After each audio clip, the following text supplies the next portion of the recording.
They should ask Chairman Garcia whether or not, mamaya bibigyan ko kayo nito eh. Kayo na siguro mag-confront sa kanya kung totoo ito, hindi. Baring bigyan ninyo yung mga kasama niya sapagkat I think when they conducted their own press con in Comelec, they were united in supporting the chairman. And that's good. Kung wala namang, kung malinis naman ang chairman, ba't hindi natin suportahan? But in this case, I was able to prove that there are accounts. Ito malinaw na po ito eh. Hindi naman po magsisinungaling ito. The burden of proof now shifted to George Garcia.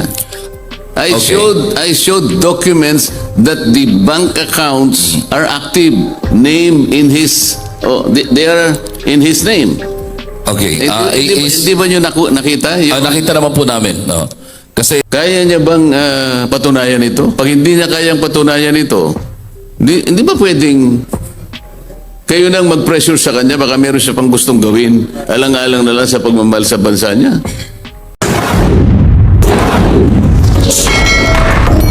Kung yan po ay may papaliwanag niya, nasa sa kanya po. Ngunit, ang tingin ko po, ang AMLAC at saka yung NBI, siya po siguro ang dapat makipag-coordinate sa akin. Sapagkat ako, nakakuha na ako ng initial documents that verified my initial suspicion.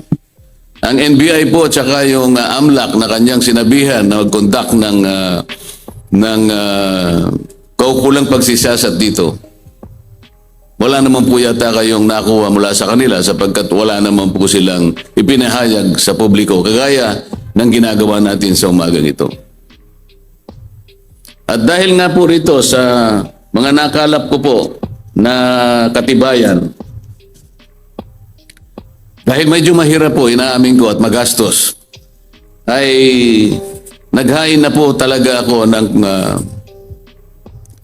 resolution sa House of Representatives kahapon.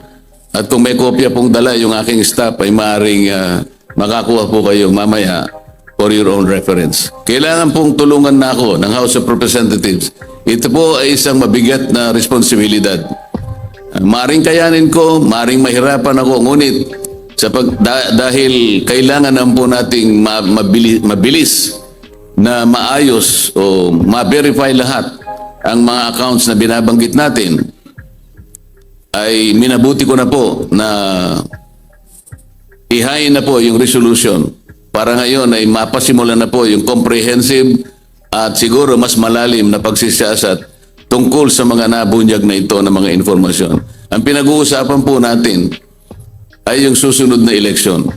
Kailangan po mapanatili yung integridad, yung kalinisan, yung katapatan ng ating eleksyon. Ito lamang po kasi ang paraan para yung mamamayan magkaroon sila ng karapatang mapili nila yung mga tao na gusto nila na sila ang maglilingkod sa kanila. Paano mangyayari po yun kung mayroong pagdududa doon pa lamang sa mga mekanismo, doon pa lamang sa sistema na pinrocure ng Comelec na hanggang ngayon ay hindi nila maipaliwanag kung nasaan po yung katibayan na hinihingi ng batas para mapanatili natin ang kasiguruhan ng isang malinis, orderly at tapat na pagkukondak ng eleksyon sa ating bansa sa susunod na taon. Kaya yun po yung pinaka-importante. Kaya kahit na po mahirap, kahit magastos, ay pinili ko pong tahakin yung direksyon na yun. May laban ko lamang yung aking naunang pagsususpecha na may problema sa bahaging ito. At ngayon po napatunayan na natin at mapapatunayan pa po natin sa mga susunod na araw kapag kayong pong mga reports ay nakalap na natin. Magtiyaga lang po tayong maghintay ng konti sapagkat sabi ko nga sa inyo, medyo may kahirapan po ang pagsisiyasat sa mga bahagi ito. Maraming salamat po sa inyong pagdating at kung meron po kayong tanong ay pipilitin po nating sagutin. Vic Samintakop na 25. Based on your presentation, it seems that you are correct. Very conclusive and you have already filed a House resolution to investigate the matter. So, kung mapatunayan Congressman Dante doon sa isasagawang House investigation, what will happen to Chairman Garcia at saka yung sistemang gagamitin sa 2025 midterm election, sir? Hindi ko pa alam kung ano mangyayari kay Chairman Garcia, but I think if we are able to verify all this information, which as of now we have verified some of this, I think Chairman Garcia should be made to account. Kung ano pa po yung mangyayari, tingnan na lamang po natin sapagkat na-file pa lamang yung resolution sa House of Representatives. Pero ang gusto ko po sanang mangyari ay maging vigilant tayo sapagkat ang sinasabi ko sa inyo ay election, isang national election na mangyayari na ito'y napaka-importante po sa bahagi ng ating demokrasya, sa bahagi ng ating democratic processes. Kaya ko lamang po nililitaw ito ngayon para ipaalam sa inyo na ang pangambang ito ay nagkaroon na po ng basis. Na ipakita ko po na yung sinabi niya na wala siyang account, ito po ay kinounter po ng dalawang dokumento na hawak ko ngayon which were generated by the Chase for Business. Ito po ay hindi mapasusubalian. So, ang tanong po ninyo, anong gagawin po natin ngayon? Ngayong napatunayan ko na po. Kasi siya sabi niya, Diyos ang aking saksi. Wala po akong account kahit isa. Dito po napatunayan, dalawa na po yung napatunayan ko na meron. Hindi isa, dalawa na po. Aktibo po itong mga ito. Good morning, sir. Eddie Galvez, FABC Network News. Sir, ano po masasabi nyo sa kay Chairman Garcia na patuloy na sa ibang commissioner? Sir, Ay, Eddie Galvez po. Ed, yeah. Ano po masasabi nyo, sir, sa ibang COMELEC commissioner na patuloy na sumusuporta kay Chairman Garcia sa kabila ng expose nyo o direct hit? I cannot speak for them. I think they should ask Chairman Garcia whether or not, mamaya bibigyan ko kayo nito eh. Kayo na siguro mag-confront sa kanya kung totoo ito, hindi. Baring bigyan ninyo yung mga kasama niya sapagkat I think when they conducted their own press con in COMELEC, they were united in supporting the chairman. And that's good. Kung wala namang, kung malinis naman ang chairman, ba't hindi natin suportahan? But in this case, I was able to prove that there are accounts. Ito malinaw na po ito eh. Hindi naman po magsisinungaling ito. Ito pong account na ending in 050.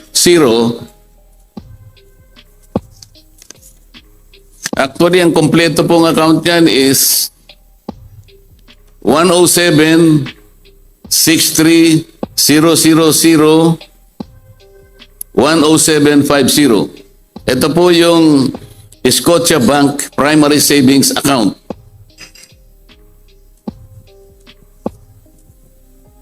Ito namang isa na merong account ending in 8562. Ang kumpletong account number, this is in Cayman National Bank. Savings account po ito with account number 404000-012-58562. Yun po yung full number ng account na ating napatunayan na existing in the name of Chairman George Garcia. Kung Dante, clarification lang, with all of these offshore bank account, tapos may napatunayan na po kayo, ito bang mga offshore account na ito ay directly connected doon sa Miro? Ulitin mo nga. Ito bang mga offshore bank account na ito na nakapangalan kay Chairman George Garcia, may connection doon sa Miro? Hindi ko pa masasabing may connection sa Miro, ngunit dahil hindi nga pinapaliwanag yung circumstances kung bakit na-procure yung services ng Miro, yung system at saka yung mga makinang gagamitin, ay matagal na nating sinasabi, lihis sa batas sapagkat ang batas ay kinakailangan magpakita muna ng katibayan na nagamit nga itong hybrid na makinang ito, nakakapalooban ng dalawang applications. Yung DRE, ito yung Direct Recording Electronic Technology, pagsasamahin sa OMR o yung Optical Mark Recognition. So ang dalawang applications na yon gagamitin mo sa isang makina kaya ginamit na hybrid. Wala pa pong nangyaring ganito elsewhere o dito sa ating bansa. Kapag ka ganun na nangyari, lalabag po tayo sa batas sapagkat ang hinihingi ng batas dapat na gamit na ng merong katibayan at successfully used ang sabi in prior electoral processes. Hanggang ngayon po hinahanap natin ang kasagutan mula sa COMELEC, hindi naman nila binibigyan ng katibayan na nagamit na po sa ibang bansa. Sabi ko nga po sa inyo nung nakaraan, nagamit po yung DRE separate from OMR, ngunit nagkaroon pa rin ng aberya sa Congo about 45% ng voting stations. Nung ginamit naman ng OMR sa Iran, kagaya po ng mga report na nagsilabas, 70% naman po ng problema associated with voting stations ang naganap doon sa eleksyon na yon. Ngayon, kung pagsasamahin pa itong dalawang ito na hindi naman napapatibayan pa kahit saan, sino makapagsasabi na ang ating eleksyon ay magiging tapat, malinis, maayos, na siyang hinahangad ng bawat isa sa atin? Yun ang problema eh. Kaya kahit hindi po natin mapatunayan kung saan, bakit ang patutunayan na, ang dapat nilang patunayan, saan nang galing itong mga accounts na ito, ba't nagkaroon ng maraming accounts at pagkatapos initially dininay niya at ngayon napatunayan natin, nandito. Hindi ba dapat sila ngayon ang dapat na magpaliwanag kung bakit ngayon ay sa kabila ng kanilang pagtanggi ay napatunayan natin na merong accounts? Hindi ba kayo nababahala? Ako lang ba nababahala dito? Yes, sir. Congressman. Alan Gatos po from GMA DCWP. Puti po no House Resolution yung i-file ninyo. Ang pinabanggit nyo, kung tama pagkakaintindi ko nina, verifikado na yung mga bank accounts, particular yung dalawa na may nakapangalan sa isang George Erwin Garcia. Buti hindi ho nyo isinulong na mag-file ng impeachment laban dito kay Chairman Garcia instead na House Resolution. Pwede naman yung House impeachment. Hindi ko naman mapipigil yung ibang kasama ko. It's another way of addressing this issue. Kung gusto nila mag-file ng impeachment, nasa sa kanila yun. Pero itong sinasabi kong ito na kailangan ay magkaroon muna ng immediate investigation sapagkat nangangamba nga po ako sa ating eleksyon na kung hindi natin maayos as soon as possible, ilang panahon na lang po ang natitira. Yung impeachment po kasi, bago matapos yun, maraming proseso po yun. Yun po ba yung uunahin natin? Hindi natin muna isasang-alang-alang yung gagawin nating elections next year.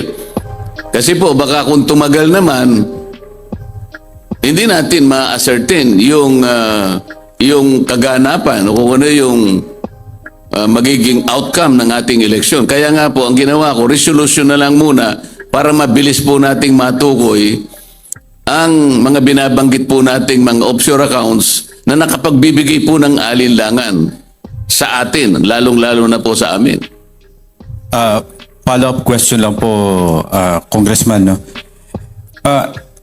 Kasama ho ba dito sa House Reso na kung maaari ay wag na munang gamitin yung rerentahan na mga automated election na counting machine ng biro dahil dito sa lumabas na to, o hindi ho yun kasama dun sa maimbestigahan kasi halos ilang buwan na lang para bago mangyari ho yung susunod na eleksyon na Congressman? Kasi po ang mga resolution natin ay hindi po pwedeng pagsamasamahin ng maraming subject matter eh.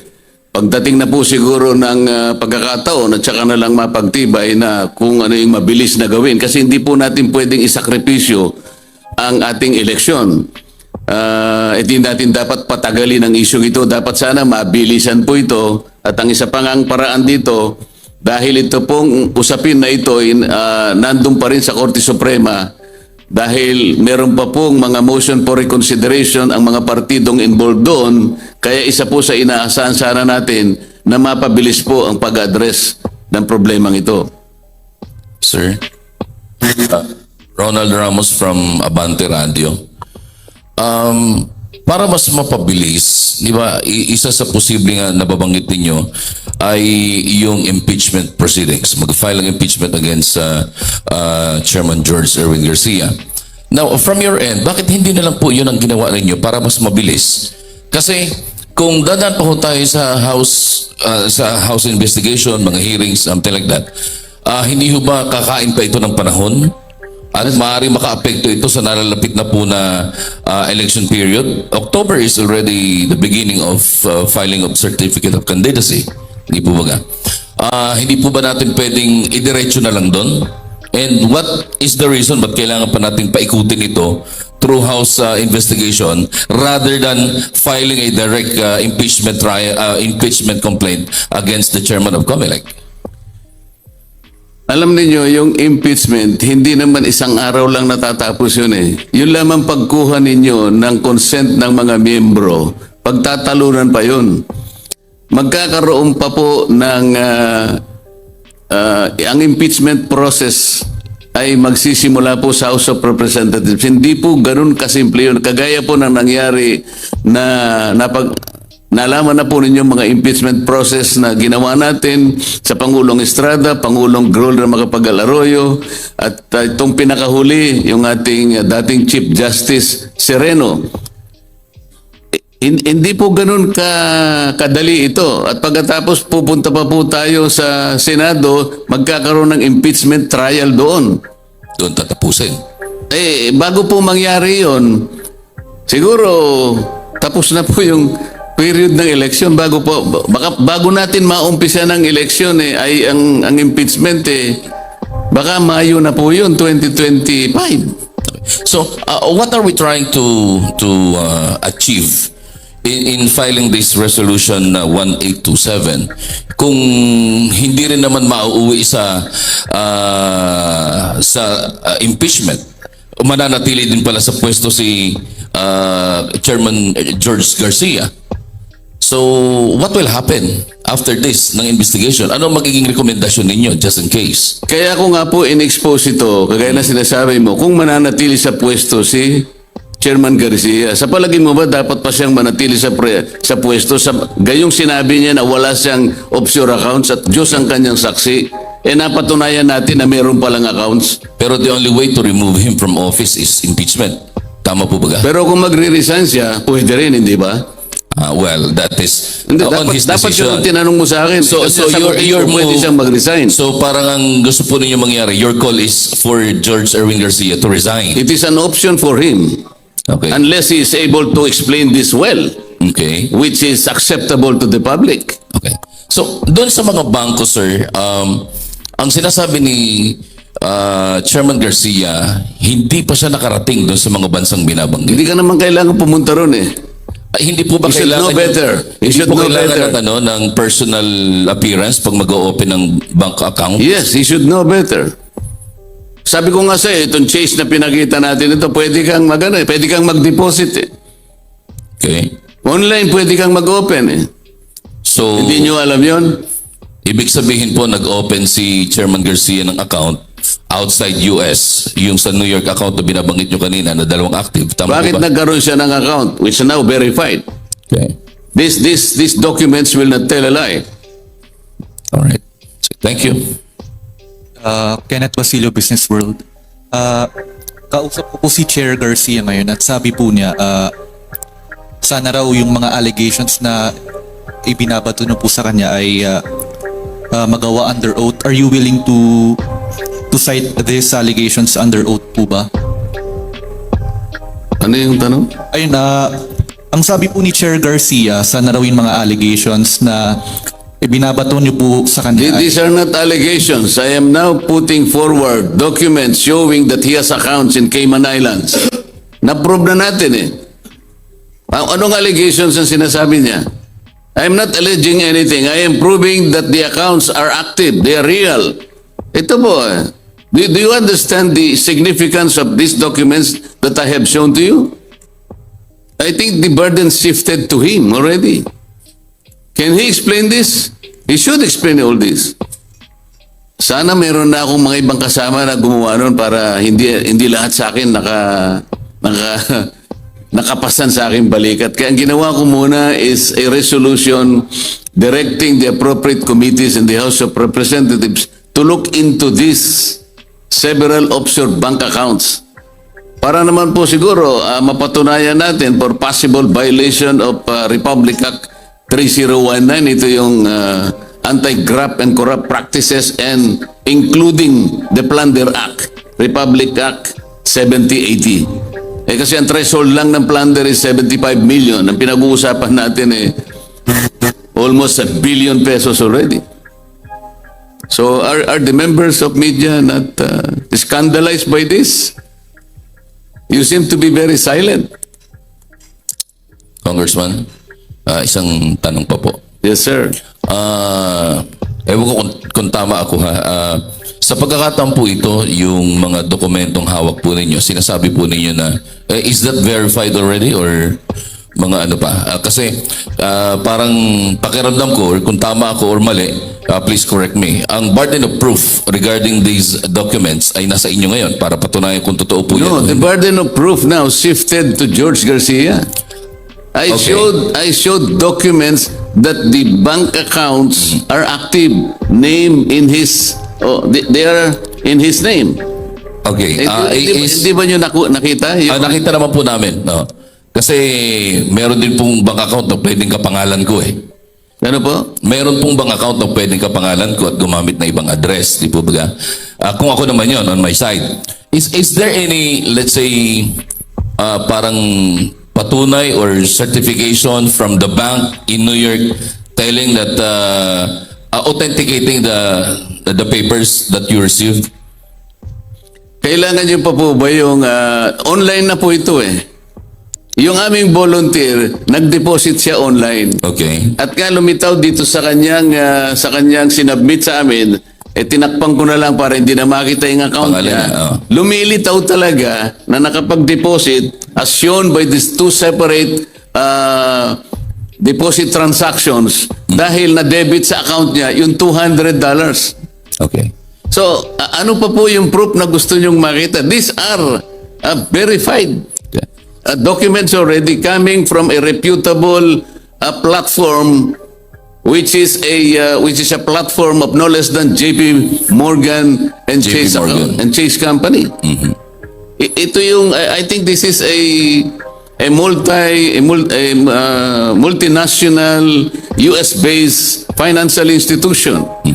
Sa palagay ko kaya ko ginamit na yung JP Morgan and Chase Company para makita ninyo na hindi tayo nagbibiro rito kasi mahirap talagang mag-verify kung hindi mo magagamit yung mga ganitong platform. Plus may opisina sila dito. Dapat sana, yung sinasabi ko, yung NBI and the AMLAC, sila dapat ang tumulong sa akin eh.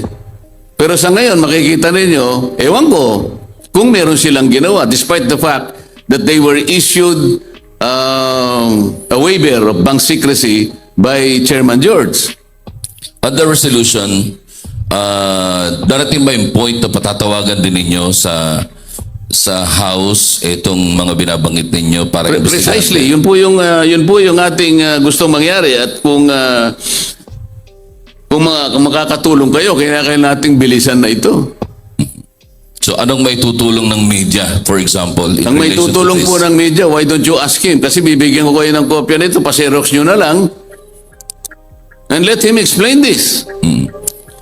Ito po, hindi pwedeng invento lang. Yung, sorry sir ha, huwag ka magagalit sa akin ha. Kaya hindi ako nagagalit. Gusto ko nga Gusto ko rin lang kasi, gusto ko rin lang kasing maklaro kasi imagine, kung ako pala, pwede pala akong magbukas ng account sa US dahil may pinsan naman ako sa New York. Although, pinsan lang sa pangalan, hindi naman kami nagkakakwentuhan, lalo pag kailangan namin ng pera, hindi kami magkakilala. Ganoon naman kang makilala. I mean, so pag sinabi ko palang, ipagbukas mo nga ako ng account dyan, kasi I need an account abroad. Kailangan kong gamitin somewhere or anywhere. And dito sa binigay nating informasyon, hindi natin siya pinagbukas, tinry lang namin Yes, sir. na-assess kung existido, and the best way to determine and to assert Kung that meron the yan. account is existing and Is to active deposit. in a conclusive manner, mag-deposit ka. Pero sabi nyo kanina kasi, hindi ba, ang tanong mo kanina is, hindi ba kailangan ang personal appearance pag magbubukas ng account? Pwede kang personal pumunta. Kung gusto mo, online. Gumamit ka ng ibang subsidiary, nasa sa'yo yun. Okay? So, pwedeng hindi ako pumunta doon. Kung mag-a-apply ako, mag-o-open, di ba? Pwede, bakit hindi? Pwede kang pumunta ron. Nasa sa'yo naman yun eh. But the point is, ano ba yung point ng ating, ano ba yung bone of contention na yun? Hindi kasi kaya ko kinaklaro kasi kung pwede natin gawing online, pwede kong itong katabi ko, for example, sir, ano pangalan mo? For example, si Mark. Sabi ko, Mark, pwede ba mag-open ka ng account online, pangalan kong gamitin mo? Ako ang tinatanong mo doon? Opo, paano kung gano'n ang nangyari? Di patunayan niya na may pinag-open sa... Kasi hindi ko alam yun eh. Okay. Siya lang ang makakasagot nun eh. Alright, sir. Ang mahalaga dito, nakapangalan sa kanya, including the address. Okay. Diba? Kinaklaro ko lang. Thank you, sir. Thank you. Yes, sir. Yes, sir. Hello. Yes, good morning, sir. Terence Grana, AFP Radio. Yes, sir. Tanong ko, nakarating na po ba kay President BBM ang impormasyon ng corruption ni COMELEC Chairman Garcia kaugnay sa Biro contract? Ano ang dapat gawin ng Presidente dahil siyempre nasasakupan ng termino niya ang 2025 elections? Hindi ko pa po nakakausap si President Marcos, sir. Kaya hindi ko alam kung alam niya. Siguro kung makakausap ko siya, baka may time, pakita ko sa kanya ito. Thank you, sir. Sir, maganda umaga. Sir, tatanong ko lang. Alam niyo po ba kung kailan inopen yung dalawang account na active pa? Hindi ba na-take up na natin nung nakaraan yung mga records? Yung mga yung date ng pagkaka-open, hindi ko na masyadong I will go to my notes, but kasi ang importante sa umagang ito, kaya ako nagpunta rito para sabihin ko na sa inyo na yung pangako ko na bine-verify ko, nagawa ko na yon. At kung kailan man niya inopen yung account yun, hindi na masyadong material sa akin eh. Ang material sa akin, existido yung mga account at nasa pangalan niya, pati yung address na ginamit niya, verified na nandito by simply depositing $100 each in those two accounts na ipakita that the accounts are verified na nasa pangalan niya and they are existing and active. To me, that is important kasi sabi niya, wala siyang accounts eh. Bakit ngayon po lumilitaw? Dalawa pang napatunayan ko, hindi lang isa. Kasi sabi niya, kahit isa, wala po akong offshore account. Hindi ba yun ang importante? Actually, sir, that's my point eh. Kasi pwede naman nag-open yung account after na nung sinabi niya. Kaya I just want to make sure na kasama itong mga account na to doon sa unang yung present dito. Yes. Yes. Sir, if you're very sure po and you've said na verify na po natin tong dokumento and may receipts pa nga po, no, nagpapatunay ng pangalan niya, yung address niya, and bakit hindi po tayo mag-file na po rekta ngayon, for example, sa ombudsman kung meron na rin naman na po tayong mga ebidensya?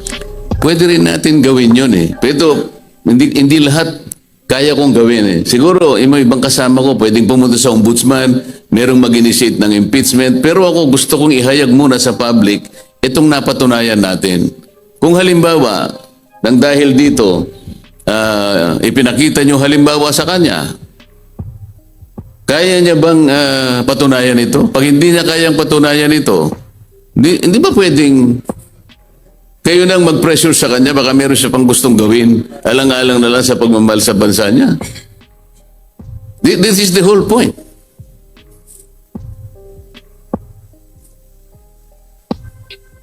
Kasi madugong process ito eh. Sabi ko nga sa inyo, mabigat, mahirap, at magastos, at pinipilit pa namin tuntunin lahat. Lalong-lalo na yung pagkakatransfer ng mga accounts na binanggit ko ngayon, na-transfer sa mga foreign sounding names. At kinakailangan sila pong tuntunin lahat para makita and we can get to the bottom of all this. isang proseso na medyo mahaba, ngunit kailangan nating umpisahan. At ngayon po nakapag-umpisa na, wala na ngayong makapagsasabi sa akin na allegation lang po yung ginawa ko nung una tayo nagkita ngayon. At the very least, napakita ko sa inyo na nag-verify ako at napatunayan ko hindi isang account, ngunit 2 accounts pa ang existing in Cayman Islands. Ngayon, kung malaman po ni Chairman Garcia ito, palagay ko siya na yung dapat magpaliwanag kung anong masasabi niya rito at questionin niya yung integrity ng isang reputable at multinational bank, JP Morgan and Chase Company. Kung kaya niya na i-disprove ito. Sir, mahirap talagang kumilos mag-isa. Lalo na kung in a busy person like you. Pero sabi ninyo kasi kanina, hinahanap niyo pa.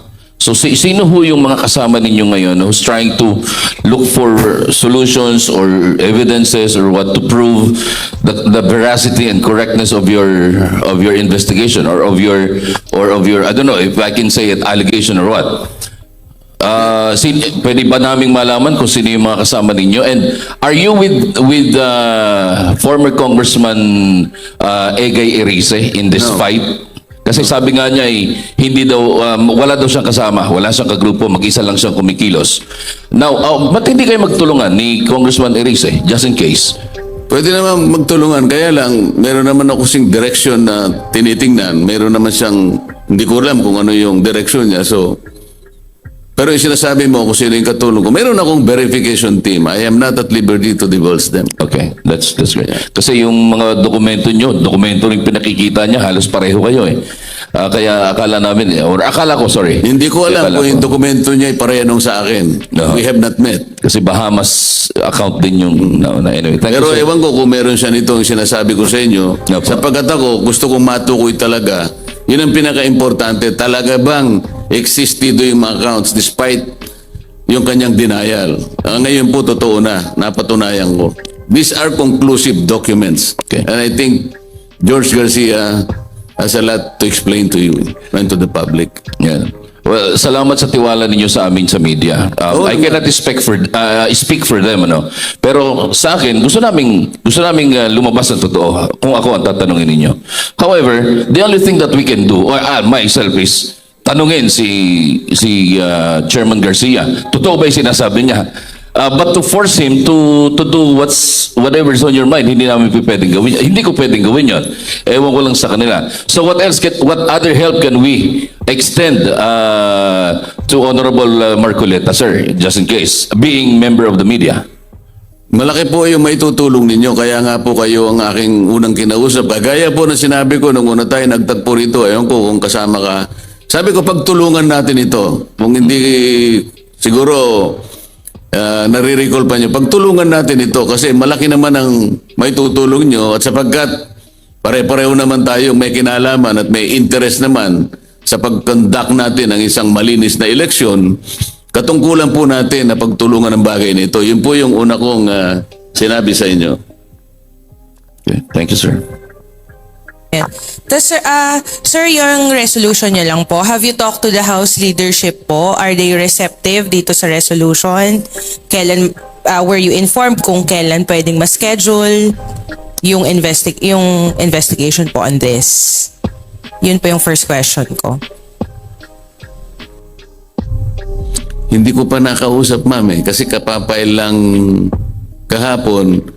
At ang alam ko po, merong activity sa Tacloban. Hindi nga po ako nakapunta sapagkat August 1 and 2 yun eh.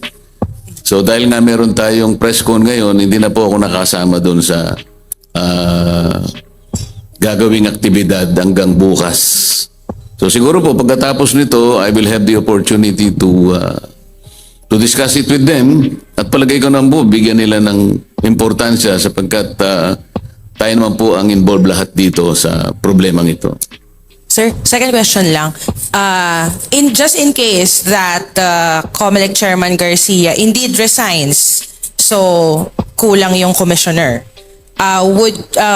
do you think COMELEC will still be able to perform its task properly in conducting the 2025 polls kung in the middle of the preparation biglang their chairman would have to resign? I think so. I think the president will have to appoint immediately a replacement for the chairman if that happens. Kung sakali naman po madelay ng konti, ano naman po ang COMELEC? It's a en-bank yan. It's a collective body. Ang action naman po ng COMELEC, como 7 sila, bali 4 ang kailangan na boto in order to, let's say, formulate a policy or make a decisive action.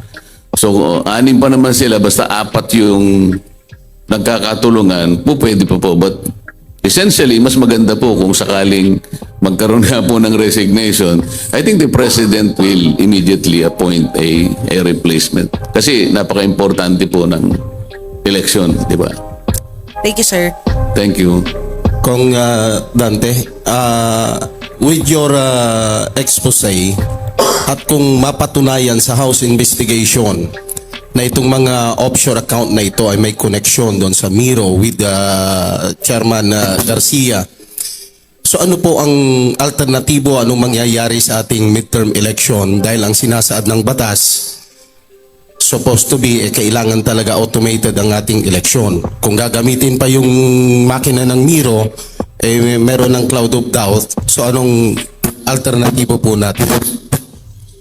Ang aking intindi po riyan, if push comes to shove, sabi nga nila, kunwari talaga napatunayan natin na may problema talaga dahil nga wala ngang katibayan yung Miro system. Alalahanin po ninyo, meron pa tayong natitirang mga BCMs kasi sa warehouse po ng COMELEC sa Laguna. Kung hindi po ako nagkakamali, nasa 93,000 pieces yung BCM machines na yan, and they are still backed up by labor and spare parts warranty until 2025.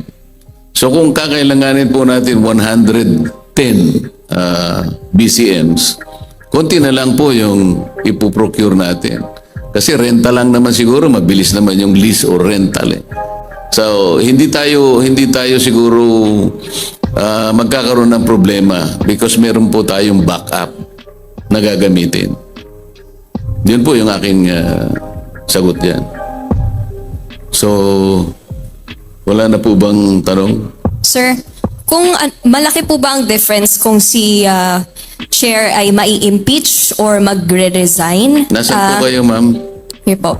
Tapos, kasi Malaki po ang ano? nabanggit niyo po yung difference kung si sir ay mai-impeach or magre-resign. Nabanggit niyo po kasi sir yung gagawin natin after mapatunayan. But how do we prevent? Dapat po ba may ginagawa tayong preventive measures for to prevent a failure of elections sa 2025? Inuunahan na po ba dapat? Nakasalalay po kasi kung ano po yung reaction o magiging action ni Chair dito sa napatunayan na po na merong talagang bank accounts na existing. Sabi po niya kasi wala akong bank accounts kahit na isa. Now, what is the possible reaction of the chairman in the face of what we have proven to be authentic pieces of evidence certifying and confirming the existence of his accounts? Dalawa pa po ito. So, dependent po tayo kung anong magiging action ni Chair Garcia after this press con. Kagaya po ng binabanggit kanina, kung magre-resign siya, then I think the President will immediately find for a replacement. At kung sakasakali naman pong magtagal ng konti, I believe the 6 commissioners remaining can still do the job kasi 6 pa po sila. And as I have mentioned, there are standby machines in the warehouse of the COMELEC.